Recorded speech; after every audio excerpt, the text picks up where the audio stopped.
नमस्कार, आप देख रहे हैं देवभूमि। मैं हूं आपके साथ उन्नति भटनागर। बुलेटिन का आगाज महत्वपूर्ण खबर के साथ, जहां दिल्ली में सीएम पुष्कर सिंह धामी ने पीएम नरेंद्र मोदी से मुलाकात की। इस मुलाकात में सीएम धामी ने प्रधानमंत्री से उत्तराखंड की 44 जल विद्युत परियोजनाओं को फिर से शुरू करने के संबंध में चर्चा की। सीएम धामी ने कहा कि जल विद्युत परियोजनाएं उत्तराखंड की आर्थिकी के लिए बहुत ज्यादा महत्वपूर्ण है। सीएम धामी ने आगे कहा कि उन्होंने पीएम मोदी से अनुरोध किया है कि इन जल विद्युत परियोजनाओं को फिर से चालू करने के लिए जल्द से जल्द पीएमओ के स्तर पर विचार करने का आग्रह किया है। इसके साथ ही भारत नेट के दूसरे चरण पर भी बात हुई। भारत नेट के शुरू होने से 600 गांवों को इंटरनेट सेवाएं मिल सकेंगी। असुद्दीन ओवैसी को लेकर सीएम धामी ने कहा है कि कुछ लोगों का काम ही सवाल उठाना है, ऐसे लोगों पर वो टिप्पणी नहीं करना चाहते हैं। मैं उत्तराखंड के विकास से संबंधित कुछ मुद्दों पर माननीय प्रधानमंत्री जी का मार्गदर्शन एवं उनसे अनुरोध करने के लिए उनसे भेंट करी थी। इसके केंद्र बिंदु में सबसे अधिक जो उत्तराखंड राज्य की आर्थिकी के लिए ज़रूरी था वो था हमारे यहाँ की जल विद्युत परियोजनाएं। लेकिन विगत कुछ वर्षों में उन क्षेत्रों में बहुत प्रगति इसलिए नहीं हो पाई कि कहीं पर माननीय उच्चतम न्यायालय का और कई मंत्रालयों के आपसी जो निपटारे होते हैं, जो उनके आपसी समन्वय न हो पाने के कारण से जहाँ पर दिक्कतें आई हैं, मैंने माननीय प्रधानमंत्री जी से अनुरोध किया है कि इन जल विद्युत परियोजनाओं को फिर से चालू करने के लिए जल्दी से जल्दी जो पीएमओ के स्तर पर एक बैठक होती है, उनके सलाहकार के स्तर पर वो बैठक जल्दी करी जाए, जिसमें भारत सरकार का जल शक्ति मंत्रालय, वन पर्यावरण मंत्रालय, ऊर्जा मंत्रालय और राज्य सरकार, ये सभी उसमें सहभागी होती हैं। और इन 44 परियोजनाओं को जैसे ही हमको कार्य करने की हमको सहमति मिल जाएगी, इसमें जल विद्युत परियोजनाएं बनाने की सहमति मिल जाएगी, तो प्रदेश के लिए हमारा आगे के लिए बहुत अच्छा काम जल विद्युत के क्षेत्र में, ऊर्जा के उत्पादन के क्षेत्र में होगा। और इसके साथ साथ जो भारत नेट है, लगभग अभी 600 गाँवों को भारत नेट की हमारी जो फेज़ 2 में सुविधा मिलनी है, वो सुविधा अभी तक हमको प्राप्त नहीं हो पा रही है। मैंने माननीय प्रधानमंत्री जी से अनुरोध किया है कि वो सुविधा भी हमको जल्दी मिलेगी तो दूरस्थ के क्षेत्रों में, जहाँ पर हमारे तमाम जगह पर इंटरनेट की सुविधाएं हैं, जो पिछले दिनों माननीय प्रधानमंत्री जी ने हमारे यहाँ पर माणा गांव, जिसको भारत के पहले गांव की संज्ञा दी, उसी प्रकार से हमारे कुछ गांव और भी हैं। उन सभी गांवों को स्वदेश दर्शन योजना में भारत सरकार की जो केंद्र पोषित योजनाएं हैं, उन योजनाओं में सम्मिलित करने का भी उनसे मैंने अनुरोध किया है। आपने वहाँ पुष्प अर्पित भी किए हैं, और किस तरह से देखिए संसद के जो हमले में शहीद हुए थे हमारे जाबाज वीर सैनिक, मैं उनकी शहादत को नमन करता हूँ। चित्रों पर जाकर वहाँ पर पुष्पांजलि की है, हम उन सभी का स्मरण किया है। वो हमेशा हमारे लिए, हमारे दिल में, हमारे देश में हमेशा अमर रहेंगे। मैं उनकी शहादत को नमन करता हूँ। चीन को मुंहतोड़ जवाब दिया है भारतीय सेना ने, और असदुद्दीन ओवैसी कह रहे हैं कि सरकार सही जानकारी नहीं दे रही है। देखिए, कुछ लोग हमेशा सैनिकों पर, देश की सेना की वीरता, शौर्य, पराक्रम पर हमेशा सवाल उठाते रहे हैं।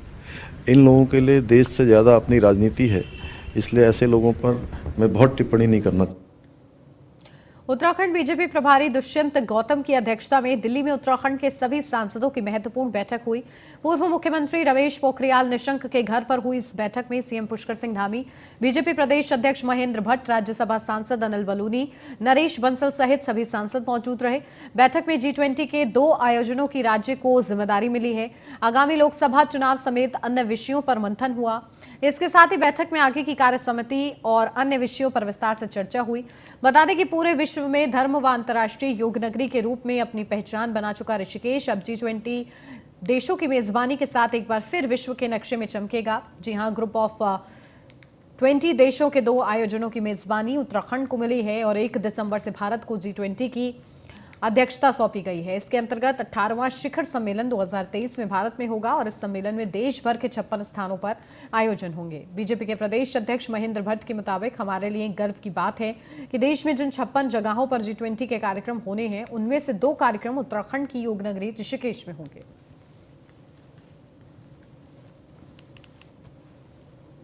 उत्तराखंड में निकाय चुनाव और लोकसभा के चुनाव नजदीक आ रहे हैं, जिसको लेकर बीजेपी अभी से ही तैयारियों में जुट चुकी है। बीजेपी के प्रवक्ता वीरेंद्र अभिष्ट का कहना है कि निकाय के चुनाव हो या लोकसभा के चुनाव, निश्चित रूप से बीजेपी सभी चुनाव की तैयारी में है। बीजेपी के कार्यकर्ताओं का काम हमेशा जनता के बीच में बने रहने का होता है। हमारी पार्टी 24 घंटे कार्य करती है और प्रत्येक घर में जाकर उनकी समस्याओं को समझना और उनका निराकरण करना ही हमारी पार्टी के प्रत्येक कार्यकर्ता का कर्तव्य है। जनता पार्टी लगातार 24/7 काम करने वाली पार्टी है।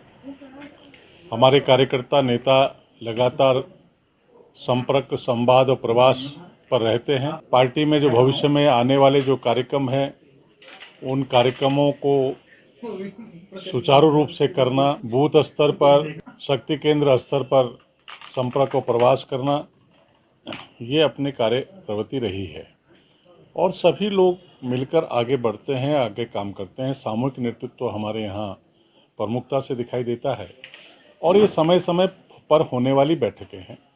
हमारे जो विधायक हैं वो समय समय पर बैठते हैं, सांसद हैं समय समय पर बैठते हैं, संगठन का जो नेतृत्व है वो उनके साथ बैठता है और जो काम संगठन के द्वारा किए जाने वाले हैं उन कार्यक्रमों की जानकारी साझा करते हैं। तो इसीलिए हमारा संगठन प्रभावशाली है। पेपर लीक विवादों से घिरे उत्तराखंड अधीनस्थ सेवा चयन आयोग की 8 भर्तियों पर इस सप्ताह फैसला हो सकता है। आयोग के अध्यक्ष GS मतोलिया का कहना है कि जो भी प्रकरण आयोग में पेंडिंग है उन्हें 2022 में खत्म करना है। आयोग ने नए साल में नई तैयारी के साथ मैदान में आएगा। बता दें कि आयोग की ओर से गठित विशेषज्ञ जांच समिति इस सप्ताह अपनी रिपोर्ट देने जा रही है और 8 भर्तियों में पेपर लीक हुआ या नहीं, उन भर्तियों में आयोग इसी महीने फैसला लेगा। बता दें कि अक्टूबर में ही आयोग ने पूर्व IAS SS रावत की अध्यक्षता में उच्च स्तरीय विशेषज्ञ समिति का गठन कर दिया था।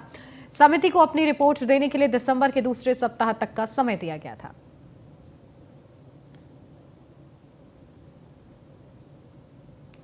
इसलिए बैठाई थी, इसलिए रिक्वेस्ट किया था हम लोगों ने मेंबर्स को, जो हमारे एक्सपर्ट से बात हुई थी हमारी, और उनका मेन काम ये था कि जो 8 भर्तियाँ हमारी हैं जिसके डॉक्यूमेंट वेरिफिकेशन भी हो गया कुछ में, जिसमें LT के एग्ज़ाम भी हैं, क्या लीगली इसको, क्योंकि जो पूरा एग्ज़ाम कंडक्ट कराया था वो जो विवादित कंपनी थी जो उसको लोग जेल में है अभी, जिसमें जो स्नातक स्तर वाले एग्ज़ाम में थे, तो उन्हीं के द्वारा एग्ज़ाम भी कंडक्ट कराया गया था। और क्या इन एग्ज़ामों को अगर हम कैंसिल करते हैं तो उसका क्या, किस आधार पर होगा, और अगर इसके एग्ज़ाम रिजल्ट निकालते हैं तो उसका आधार क्या होगा। देखिए, जियो अपनी जगह अलग है, लेकिन हमें सबसे बड़ी चीज़ है लीगली हम कहाँ करेक्ट हैं। एक जो विभिन्न हाई कोर्ट में, उच्चतम न्यायालयों के कई आदेश हैं इस तरह के डिस्प्यूटेड एग्ज़ामों में, उन सब को एग्जामिन करने के लिए विशेषज्ञों की टीम से रिक्वेस्ट किया गया था। और कल अगर हम निरस्त करते हैं तो नेचुरली एक पक्ष कोर्ट जा सकता है, या रिजल्ट निकालते दूसरा पक्ष जा सकता है। तो वहाँ हम कोर्ट में किस तरह से स्टैंड करें, किस आधार पर हम कोर्ट में जाएंगे, उसका जवाब किस तरह से होगा, वो सब चीज़ों को समावेश करते हुए विशेषज्ञ टीम बनाने का हम लोगों ने तय किया था। उम्मीद है हमें कि 2-3 दिन में हमें शायद रिपोर्ट मिल जाएगी। मेरी कोशिश है कि सारे एग्ज़ाम जो भी हैं उस पर हम इसी वर्ष 2022 में ही डिसीजन लें। 2023 में इसको लेके जाने की कोशिश हम नहीं करेंगे। हमारी कोशिश होगी, जिन लोगों ने, हमारी ये भी कोशिश होगी कि कमीशन भविष्य में जो एग्ज़ाम कराएं वो ऐसा हो कि जिसने जितनी मेहनत की उसका परिणाम मिले। ऐसा नहीं कि वो शॉर्टकट मार दे और गलत नकल करके किसी तरह से को आ जाए, ऐसा नहीं होने, ये ना हो। इसके लिए हम और स्टेट में भी जा रहे हैं, उनके स्टडी अभी हम करके आए थे, हिमाचल करके, हरियाणा करके आए थे अभी हम लोग। हम कई स्टेट का भी स्टडी कर रहे हैं कि एक बेहतर फुल प्रूफ कैसे व्यवस्था हो, उस पर भी हम लोग काम कर रहे हैं। कृषि एवं उद्यान मंत्री गणेश जोशी ने कृषि उद्यान विभाग की समीक्षा बैठक ली और इस बैठक में मंत्री के द्वारा अधिकारियों को निर्देश दिए गए कि किसानों की उत्पादन क्षमता बढ़ सके, उसके लिए अब अधिकारियों को फील्ड विजिट करना जरूरी होगा, जिसमें 20 दिन ऑफिस तो 10 दिन फील्ड में रहना जरूरी होगा। कृषि मंत्री गणेश जोशी ने कहा कि प्रधानमंत्री नरेंद्र मोदी 2023 को मोटे अनाज का अंतर्राष्ट्रीय वर्ष घोषित कर चुके हैं। ऐसे में प्रधानमंत्री के लक्ष्य को पाने के लिए उत्तराखंड राज्य काम करने में लगा है। कृषि मंत्री गणेश जोशी ने कहा है कि राज्य में मंडुवा, जंगोरा और रामदाना पर विभाग फोकस करता है, उसका उत्पादन दोगुना हो सके उसके लिए किसानों को प्रोत्साहित किया जा रहा है।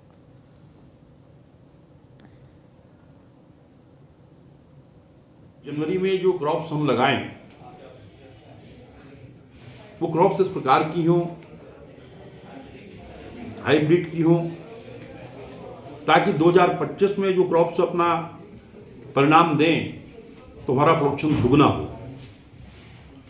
इसके लिए हम वॉलनट पर, कीवी पर और एप्पल पर फोकस कर रहे हैं, ड्रैगन फ्रूट पर फोकस कर रहे हैं। 2023 को मोदी जी ने मिलेट ईयर्स घोषित किया है और आज मिलेट्स की इतनी डिमांड है।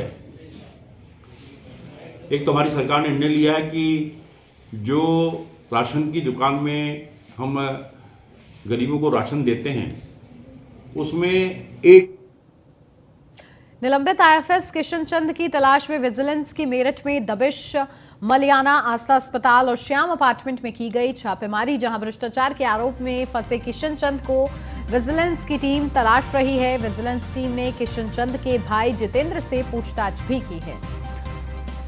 तो देखिए बड़ी ये अपडेट, जहां आईएफएस की तलाश जारी है। भ्रष्टाचार के आरोप में फंसे हैं किशन चंद, जिनको लगातार विजिलेंस की टीम तलाश रही है और तलाशते हुए मेरठ में भी दबिश देखे दी गई है। तो वहीं किशन चंद के जो भाई हैं जितेंद्र, उनसे पूछताछ भी की गई है।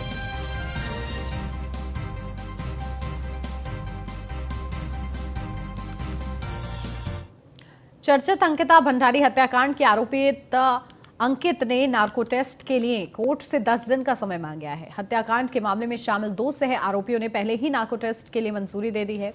अब गौरतलब है कि उत्तराखंड के बहुचर्चित अंकिता भंडारी हत्याकांड की जांच एसआईटी कर रही है और एसआईटी प्रमुख डीआईजी पी रेणुका देवी का कहना है कि अंकिता भंडारी हत्याकांड के मुख्य आरोपी पुलकित आर्य और दूसरे आरोपी सौरभ ने नार्को और पॉलीग्राफ टेस्ट के लिए सहमति दे दी है, जबकि तीसरे आरोपी अंकित ने 10 दिन का समय मांगा है। न्यायिक मजिस्ट्रेट कोटद्वार की अदालत में 22 सितंबर को केस की सुनवाई होगी। वहीं अंकिता भंडारी हत्याकांड मामले में जांच कर रही एसआईटी के हाथ आज भी उस वीआईपी गेस्ट से दूर हैं जिसका बार बार जिक्र हो रहा है, जिसके नाम को उजागर करने को लेकर एसआईटी पर जनता का भारी दबाव है।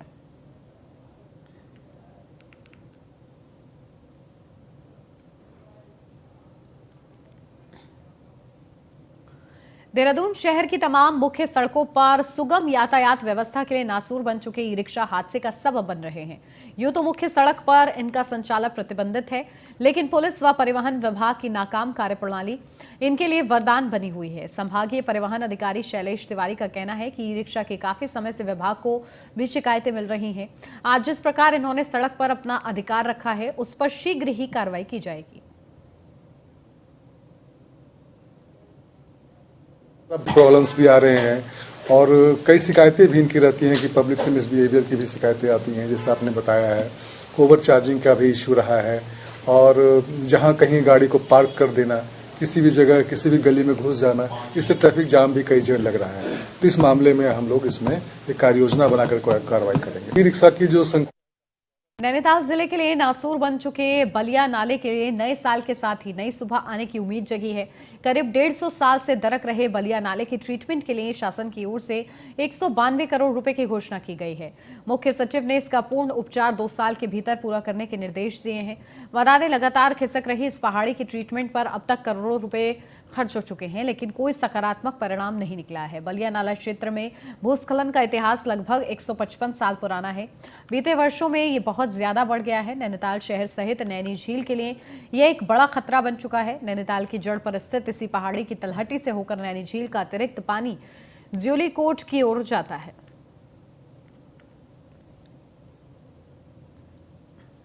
तो एक इंटीग्रेटेड, एक हर दृष्टिकोण से काम करने की जरूरत है। ये जो डीपीआर हमने बनवाई है, इसमें कुछ चीज़ों का ध्यान रखा गया है।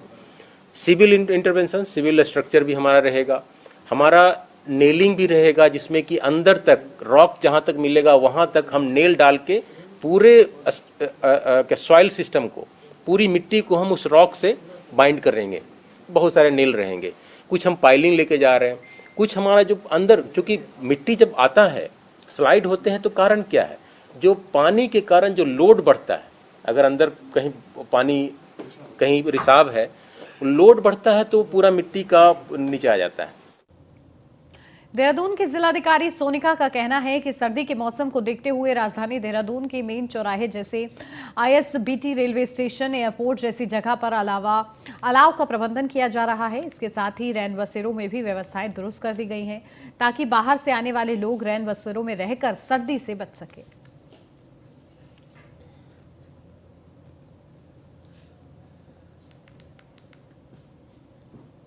हैं जो कि अब वो यूज़ नहीं करते हैं, वो देना चालू किया है। हमारी जो इलेक्ट्रिक बसें हैं उनमें भी काफ़ी कपड़े हैं जो लोग डाल के जा रहे हैं और बहुत अच्छा रिस्पांस आ रहा है और हमने उनका डिस्ट्रीब्यूशन भी चालू कर दिया है। कुछ लोग जो मेरे यहाँ ऑफिस में भी आते हैं उनको भी हम ये जो गर्म कपड़े हैं उन्हें उपलब्ध करा रहे हैं और अब हम जो हमारे पास कपड़े उपलब्ध हुए हैं उनको हम अब वितरण की कार्रवाई शुरू कर रहे हैं। रैन बसेरों की विज़िट कर ली है, जहाँ पे कोई रिक्वायरमेंट है या कोई कमी है अकॉर्डिंगली हम लोग उसको ठीक करा रहे हैं और साथ ही अलाव हो गए, कंबल हो गए, गर्म कपड़े हो गए, सभी के लिए हम लोग अपनी तरफ से कोशिशें कर रहे हैं कि उनकी उपलब्धता बनी रहे और लोगों को कोई असुविधा। हल्द्वानी से अब खबर, जहां नगर निगम के ट्रेचिंग ग्राउंड में फिर आग धधकी है, जहां आग से धू कर जले हैं कूड़े के ढेर। सूचना के बाद मौके पर पहुंची फायर ब्रिगेड की गाड़ी, आग को काबू करने के लिए प्रयास किए जा रहे हैं। जहरीले धुएं के गुबार से स्थानीय लोग परेशान हो चुके हैं। तो देखिए किस तरीके से कूड़े के जो ढेर हैं उसको जलाया जा रहा है, जिसकी वजह से जहरीली हवा होती जा रही है और इससे सीधा आम जनता परेशान हो रही है। जो वहां के स्थानीय लोग हैं वो परेशान हो रहे हैं। रुड़की में गंगनहर कोतवाली क्षेत्र के एक निजी हॉस्पिटल में नर्स ने डॉक्टर और एक अन्य कर्मचारी पर छेड़छाड़ का आरोप लगाया है। इस दौरान नर्स ने हॉस्पिटल में जमकर हंगामा किया। हॉस्पिटल में हंगामा होते देख अस्पताल के बाहर भारी भीड़ जमा हो गई, जिसके बाद पुलिस भी मौके पर पहुंची। पुलिस ने बमुश्किल किसी तरीके से मामला शांत कराया। बता दें कि यूपी मुजफ्फरनगर निवासी एक युवती करीब 3 माह पहले रुड़की के रामनगर क्षेत्र में स्थित एक निजी हॉस्पिटल में नर्स की नौकरी के लिए आई थी। सोमवार को नर्स ने निजी हॉस्पिटल के एक डॉक्टर और एक अन्य कर्मचारी पर छेड़छाड़ और आपत्तिजनक टिप्पणी करने का आरोप लगाते हुए हंगामा किया।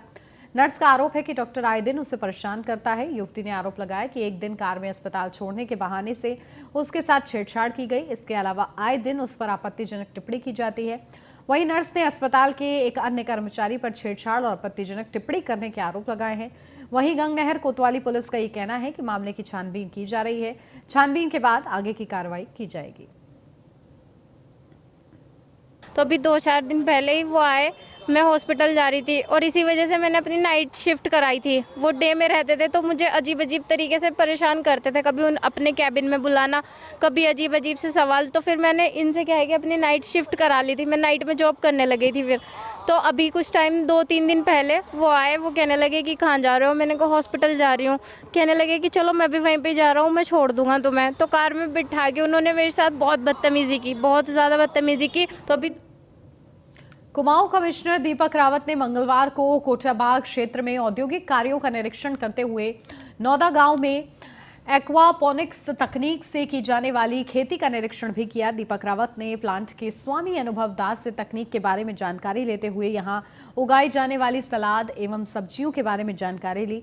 बता दें कि विकास खंड कोटाबाग के नौदा गांव में अनुभव दास प्लांट लगाकर पानी से कई तरीके की सब्जियां, सलाद की खेती कर रहे हैं। इसी के साथ मछली का पालन भी किया जा रहा है। इस दौरान प्लांट का निरीक्षण करते हुए कुमाऊं आयुक्त दीपक रावत ने उक्त तकनीकी की सराहना करते हुए कहा है कि यह तकनीक उत्तराखंड के कुमाऊं और पूरे उत्तराखंड के कृषकों के लिए बेहतरीन आय का स्रोत बन सकती है। से मिट्टी के बिना यहाँ पे खेती हो रही है और ये जो हाइड्रोपोनिक्स है वो एक्वाकल्चर पे आधारित है, यानी कि यहाँ पे जो मछली पालन हो रहा है, मछली का जो वेस्ट निकलता है उस वेस्ट से इसमें जो पोषक तत्व हैं, रसायन हैं, वो उससे आ रहे हैं। एक तरह से आप कह सकते हैं कि आर्टिफिशियल केमिकल्स, किसी भी तरह के कृत्रिम रसायनों का इस्तेमाल नहीं हो रहा है और उस तकनीक के आधार पे यहाँ पे लेटस है और पालक है, टमाटर है, कई प्रकार की चीज़ें उगाई जा रही हैं जिसके बहुत से लाभ हैं। एक तो ये जल्दी उगता है, अभी आपने देखा 75 दिन में टमाटर तैयार हो रखा था। लेटस आपका 4 हफ्ते में तैयार हो जाता है। इसमें जो गुणवत्ता है, जो क्वालिटी है, तो वो बहुत अच्छी है, जल्दी उग जाता है, नुकसान कम होंगे। एक तरह से आर्टिफिशियल केमिकल से भी ये फ्री है, एक तरह का ऑर्गेनिक है और इसके आगे जाके इसके लिए और भी सर्टिफिकेशन की डिमांड हो रही है, किस तरह से लिया जाए और इसको रेप्लिकेट करना आवश्यक है क्योंकि आसपास बड़ा मार्केट दिल्ली के रूप में है। तो कुमाऊं में पहाड़ी क्षेत्रों में भी इसका विस्तार किया जाना है। फिलहाल अभी इसके नैनीताल में पायलट प्रोजेक्ट के रूप में डिस्ट्रिक्ट प्लान में कुछ फंड्स रखे गए हैं ताकि और भी किसान इसको अपनाएं। ये जो हमने प्रयोग किया था पहले, वो पिछले 6 साल में हमने देखा है कि उसमें काफ़ी सफलताएं मिली हैं। अलग अलग प्रकार के पौधे सारे इसमें आ सकते हैं। तो ये एक अडॉप्टिंग यहाँ पे जो कर सकते हैं लोग, जिससे बेनिफिट काफ़ी मिलेगा। टिपिकली अगर आप देखें तो अगर 5000 स्क्वायर फुट की ज़मीन होती है तो उसमें किसी काश्तकार को करीब साल में 60,000 से 70,000 रुपये तक का आमदनी हो सकती है। बट ये सिस्टम के साथ वो करीब 4 से 5 गुना ज़्यादा हो जाता है। तो इसमें काम जो है वो थोड़ा सा एक्स्ट्रा होता है क्योंकि आप हर रोज़ का देख रहे हैं, बट उसका जो एफ़र्ट है और जो रिज़ल्ट मिलता है वो, क्योंकि आपके सारे रसायन इससे हट गए हैं तो क्वालिटी ज़्यादा बेटर हो जाती है और इसीलिए ये अडॉप्ट कर सकते हैं लोग। 500 करोड़ की लागत से बने अल्मोड़ा मेडिकल कॉलेज में अव्यवस्थाएं इस कदर हैं कि मेडिकल कॉलेज के जनरेटर में डीजल तक नहीं है। इस बात का खुलासा तब हुआ जब अस्पताल में पहुंचे मरीजों और उनके तीमारदारों ने बताया कि सुबह जब वे पर्ची काउंटर में पहुंचे तो उनकी पर्ची नहीं बनाई गई। अस्पताल के कर्मचारियों से इस बारे में जब पूछा गया तो उन्होंने जनरेटर में डीजल नहीं होने की बात कही। बाद में मरीजों के बढ़ते आक्रोश को देखते हुए आनन फानन में डीजल की व्यवस्थाएं की गई, जिसके बाद विद्युत व्यवस्था सुचारू हुई और पर्ची बनाई गई, जिसके दूर दराज क्षेत्रों से आए मरीजों को दिक्कतों का सामना करना पड़ा। यही नहीं, सरकार के निर्देश के बाद भी मरीजों को हायर सेंटर रेफर किया जा रहा है। अगर सपोज अगर लाइट नहीं होती है तो हमारा जनरेटर चलता है। इस तरह की क्या प्रॉब्लम हुई ये अभी मेरे नॉलेज में नहीं है, पर ऐसे डीजल की कमी तो नहीं रहती है, हमेशा हमारे पास में रहता है। अब ओपीडी में क्या दिक्कत हुई इसके बारे में मैं पता करूँगा। करीब 50 किलोमीटर दूर से यहाँ पे आए हैं और मैं अपनी मम्मी को लेके यहाँ आई हूँ और हम यहाँ पे जल्दी आ गए कि हमको यहाँ पे जल्दी हम लोग पर्चा लगा लें और ताकि हमारा फटाफट काम हो सके तो हम वापस लौट जाएं, क्योंकि 2-2:30 बजे हमारी गाड़ी वापस जाती है। तो यहाँ पे हम जब आए हैं तो यहाँ पे देखने को मिला यहाँ लाइट नहीं है, हमारा पर्चा नहीं कटा। उन्होंने बोला कि आप एमरजेंसी में जाओ, एमरजेंसी में पर्चा काट के आप दिखा लो। सोमेश्वर से आए हैं, यहाँ 1-1.5 घंटा तो हो गया वैसे ही, और कोई व्यवस्था यहाँ है नहीं। कह रहे लेट नहीं है, कभी कह रहे वो नहीं है। अल्मोड़ा जिले में कूड़ा निस्तारण को लेकर जिला प्रशासन ने कवायद तेज कर दी है। विकास भवन सभागार में तरल एवं ठोस अपशिष्ट के बेहतर प्रबंधन के लिए एक गोष्ठी का आयोजन किया गया है। इस गोष्ठी में कई विभागों ने हिस्सा लिया, जिससे कोर्ट एनजीटी द्वारा दिए गए आदेशों और प्लास्टिक वेस्ट मैनेजमेंट अधिनियम के प्रावधानों के बारे में विस्तार से जानकारी दी गई है। इस दौरान प्रतिबंधित सिंगल यूज प्लास्टिक के खतरों के बारे में और इसके विकल्प के तौर पर प्रयोग की जा सकने वाली सामग्री समेत अन्य ठोस अपशिष्ट संबंधित अन्य प्रावधानों के बारे में विस्तार से जानकारी दी गई है। ये देखी जा रही थी कि इसमें अंतर्विभागीय समन्वय से इन उद्देश्यों को या इन रूल्स को आसानी से और तेज़ी से प्राप्त किया जा सकता है। तो इस क्रम में शासन के आदेश और जिलाधिकारी महोदया के निर्देशों के क्रम में आज विकास भवन सभागार पर नगर पालिकाओं, जितने स्थानीय निकाय हैं, जिला पंचायत है, हमारे राजस्व विभाग के जो अधिकारीगण हैं, तहसीलदार महोदय हैं, वो लोग आज उपस्थित हुए हैं और एक संगोष्ठी का आयोजन यहाँ किया जा रहा है, जिसमें इन रूल्स के में जो ड्यूटीज़ हैं संबंधित विभागों की। भारतीय जनता पार्टी के पूर्व प्रदेश प्रशिक्षण प्रमुख मनोज पाठक के नेतृत्व में कालाढूंगी विधानसभा के नगर पंचायत के वार्ड 4 में फ्री नेत्र जांच शिविर का आयोजन किया गया। इसमें कई लोगों ने नेत्र की जांच करवाई है।